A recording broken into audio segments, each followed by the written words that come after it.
Desde 1899, en la región de Great Lakes, en Estados Unidos, y en las zonas del sur de Ontario, Canadá, trabajaba el ferrocarril Per Marquette, una línea que fue extremadamente importante para toda esta región, tomando los estados de Michigan, Ohio, Indiana y Ontario.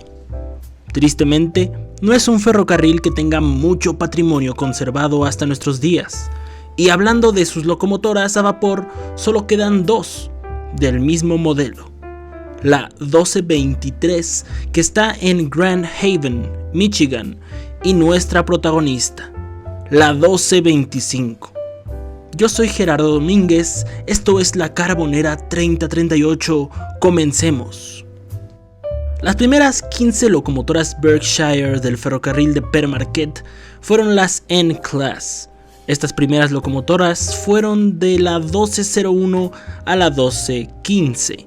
Resultaron novedosas y efectivas desde que llegaron en 1937, por lo que ordenaron un nuevo lote en 1941, igual de parte de Lima Locomotive Works. Así que las tipo 284 Berkshire llegaron para quedarse en la Per Marquette. Estas nuevas 12 Berks acabaron de la 1216 a la 1227. En este lote, las del modelo N-1 se encuentra nuestra protagonista, la cual fue hecha en octubre. Y todavía tiempo después llegó un tercer y último lote, las N2. Este modelo fue de la 1228 a la 1239. Las 39 locomotoras eran usadas para servicios de carga de acero y cargas muy importantes para cuando inició la participación de los Estados Unidos en la Segunda Guerra Mundial.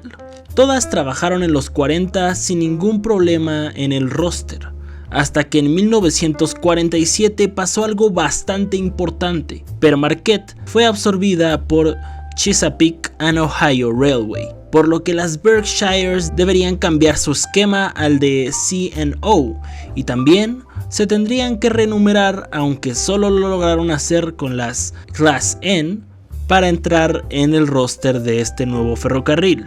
Pero como dije, solo lo hicieron con las Class N, pasando de ser las locomotoras de la 1201 a la 1215 a ser la 2685 y 2699. Se estipuló en el trato de fusión que las locomotoras que fueron pagadas en su totalidad por Per Marquette permanecerían usando los colores y el nombre de Per Marquette en su tender, al igual que su número no cambiaría. Solo la Class N, el primer lote, fue el único que Per Marquette nunca acabó de pagar, por lo cual solo la clase N1 y N2 mantuvieron sus números normales toda su época funcional. La 1225 estuvo gran parte de sus inicios trabajando entre Detroit, Saginaw, Flint y el norte de Indiana. Tras la fusión de 1947 continuó los trabajos principalmente en Detroit. Su velocidad marcaba un máximo de 70 millas por hora, o sea 113 kilómetros por hora, y siguió trabajando hasta que en 1951 Chesapeake and Ohio comenzó su proceso de dieselización. Cuando llegó a las divisiones de Per Marquette, se comenzó el retiro de todas las locomotoras a vapor, incluyendo todas las 284. Que dato curioso, en Chesapeake and Ohio Railway, estas se conocían como Kanawha y no como Berkshire. Así que todas las 284s se comenzarían a retirar en ese mismo año. La 1225, para ser exactos, fue a esperar en Michigan su destino junto a otras 12 sus hermanas, la Class N 1207 y la primera N2, la 1228. Tristemente, aunque Cyrus Eaton, el presidente ejecutivo de C&O, no quería destruir todas, el tiempo corría y no era sencillo encontrarles un hogar a todas, o por lo menos a la mayoría. En 1954, gran parte de las locomotoras estaban empezando su chatarrización y tenían fecha de 1957 para que todas estuvieran desmanteladas y chatarrizadas, pero por lo mientras estaban haciendo lo que podían para las últimas N1 En el caso de la 1225, era la última en puerta para ser desmantelada en Michigan. Preguntó en 1955 a la Michigan State University si les interesaba la locomotora. El administrador o trustee, como se le dice en inglés, Forrest Akers, entró en conversaciones entre C&O y la universidad. Finalmente recibió el visto bueno del presidente del MSU, John Hanna, pero con dificultades, ya que en un inicio buscaba meterla en la zona del campus de ingeniería para que los alumnos pudieran analizarla y estudiarla de cerca. Pero el decano del colegio de ingeniería dijo textualmente: no le interesa a la ingeniería de este colegio una locomotora obsoleta, por lo que luego llamó al museo de la universidad.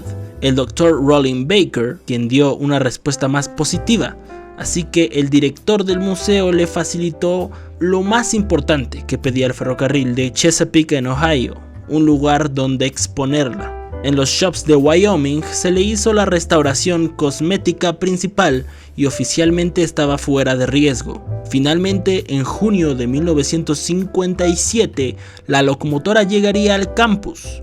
Se puso en display cerca del Spartan Stadium por más de una década, y aquí un joven Chris Van Allsburg paraba todos los fines de semana cuando había juego en el estadio. Él y su padre quedaban fascinados con esta colosa, que tiempo después citaría como la base de inspiración para un clásico libro que este niño escribiría, El Expreso Polar. Akers era el trustee, como les digo. En español sería como un administrador de recursos de la universidad. Él se encargó hasta 1966 que llegaran los fondos para el mantenimiento y pintura de la 1225. Pero el año del 66 interrumpió esta dinámica con su fallecimiento. Rápidamente, en esos años posteriores, los alumnos y demás gente interesada se movilizaron para saber más sobre qué pasaría con la locomotora. Finalmente, 1969, surge el Michigan State Railroad Club como un grupo de ferroaficionados. Stevie Reeves, estudiante y trabajador del museo, organizaba que en la zona de display de la locomotora, todas las mañanas de los fines de semana, se reunieran para hablar de trenes y locomotoras que veían en la semana. Hasta un año después del surgimiento del club, en 1970, Randy Paquette fue la primera persona en preguntar sobre una restauración a estado funcional de la 1225. Su petición tomó algo de importancia. Investigaron e indagaron, y finalmente se animaron en 1971 en ponerse la gran meta de lograrlo. Recibieron la autorización del Dr. Baker, aunque al comenzar a desmontar piezas y mostrar el oxidado boiler, el vicepresidente de la universidad, el Dr. Breslin, dio a través de Baker dos avisos. Primero, que taparan con pintura o algo el boiler oxidado porque no daba una buena imagen. Y dos, que la locomotora no iba a estar en riesgo siempre y cuando se tomen en serio lo de la restauración. Al segundo, que dejaran la locomotora mal lograda y desarmada, habrían problemas para el club y la locomotora. Afortunadamente, estos estudiantes consiguieron lo necesario para avanzar, y en 1975 lograron un gran primer paso: encender su boiler y tocar su silbato por primera vez en 2 décadas. Para continuar con el proyecto, incluso tuvieron en cuenta el acudir a su hermana, la 1223, que todavía estaba en esas épocas en la feria estatal de Detroit. Tenía en esos momentos una situación más precaria, antes que la adquirieran en la ciudad de Grand Haven, donde está en la actualidad. Ahí en Detroit se veía en una posición no muy buena, por lo que ellos consideraron el adquirir algunas piezas de ella, pero se encontraron con que sí había gente al tanto de la locomotora y estas se opusieron. Así que el club universitario necesitó volver a sumar el costo de mandar a hacer piezas desde cero. El proyecto continuaba paso a paso. En 1977 llegó como presidente interino de la universidad el Dr. Edgar Harden. Rápidamente, el entonces presidente del club de ferroaficionados, Chuck Julian, se citó para conversar del proyecto con el nuevo presidente. pero puso entre sus condiciones que debían juntar una cantidad de trabajadores de la universidad en una corporación, y también les dijo que iba a ser necesario quitar las vías de su zona de display, ya que se iba a hacer el cierre de la planta de Sean Lane, y la nueva empresa constructora necesitaba el espacio.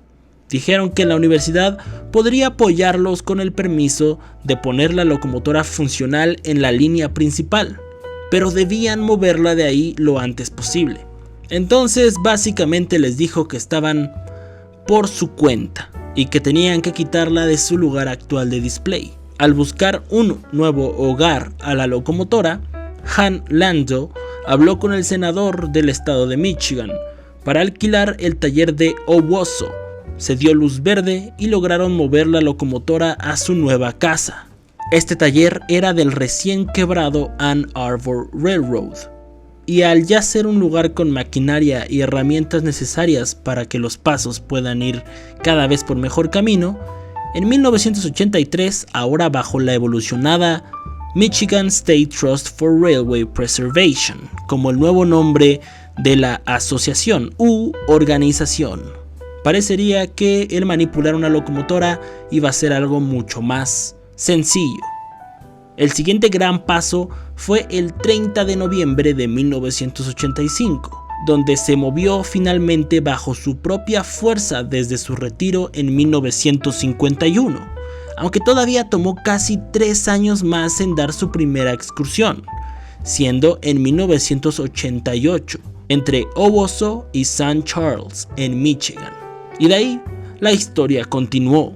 En 1991, en el mes de agosto, hizo una gran aparición en conjunto con la Nickel Plate Road 765, otra super famosa Berkshire 284. Llevaron un gran tren de 31 vagones en la convención anual de la National Railway Historical Society en Huntington, West Virginia. En 1994, el 31 de julio, fue registrada como parte del US National Register of Historical Places.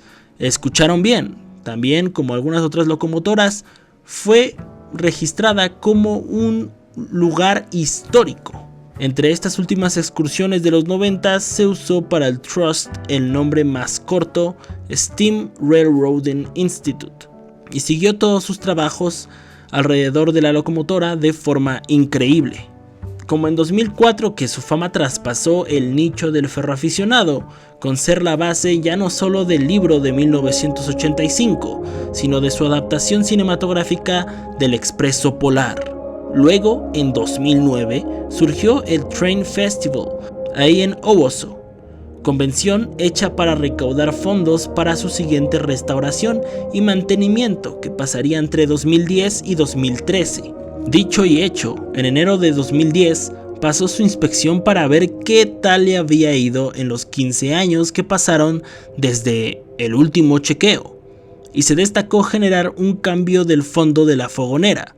Con unas donaciones extra se llegó a la cifra de $900,000 y se comenzó la reparación. Finalmente se hizo un encendido de prueba el 20 de octubre de 2013 y recibió el visto bueno, dándose de alta hasta su siguiente inspección para 2028. Finalmente vuelve a operar en excursiones a partir de 2014, dando las excursiones en la zona de Great Lakes, región que era de diario en su época de Permarket. Esta excursión buscaría aludir en épocas navideñas a la película, que por cuestiones de copyright se usa el nombre North Pole Express, desde Thanksgiving hasta mediados de diciembre, atravesando múltiples zonas de Michigan, terminando en la villa de Ashley. Luego, en 2021 recibió mejoras en agregar valeros de rodamientos en las ruedas del tender y de las ruedas de arrastre y delanteras de la locomotora. También no lo dije desde el inicio, pero lo aclaro porque es algo común cuando una locomotora es restaurada. Esta locomotora nunca recibió ningún estilo de cambio de combustible, siempre ha funcionado bajo carbón. Ya la locomotora tuvo en 1995 una gran cancelación de planes, al no poder participar con la Milwaukee Road 261 en una gran excursión en el estado de Pennsylvania para la ceremonia de apertura del Steamtown National Historic Site, pero nunca se cerró el trato. Por cierto, vayan a ver nuestro video de la Milwaukee Road 261. De ahí en fuera, nunca tuvo ninguna otra gran cancelación de planes, hasta este año que acabamos de pasar, el 2024. Tenía que dar algunas excursiones en verano y otoño, pero se decidieron posponer para arreglar unos problemas con sus sobrecalentadores, así dejarlos listos para las excursiones navideñas como prioridad. Pero al final del día tampoco dio las excursiones navideñas, grandes cancelaciones, una vez más. Parece que en enero de 2025 entrará en proceso de reparaciones para que quede lista en sus compromisos de este año en inicio que estamos viviendo. Si quieren saber más de esta locomotora, les dejo el link de la página oficial del Steam Railroading Institute para que estén al día con los adelantos. Pero bueno, hermanitos, este fue el video del día de hoy. La verdad, mi voz está volviendo un poco, como pueden darse cuenta, pero hace unos días lo tuve muy difícil y por eso este video está saliendo hasta 2025. Así que bueno, les improvisé ese video de propósitos de año nuevo y ahorita comenzamos el año con el video de la Permarket 1225, una locomotora hermosa, increíble, imponente. ¿Ustedes qué piensan del video del día de hoy? Yo los veo en el siguiente con un nuevo tema muy interesante que espero que les llame la atención. Yo soy Gerardo Domínguez, esto es La Carbonera 3038. En este instante les está saliendo un video recomendado al final del video. No olviden suscribirse, compartir, darle a like y comentar. Y yo los veo en la siguiente. Adiós.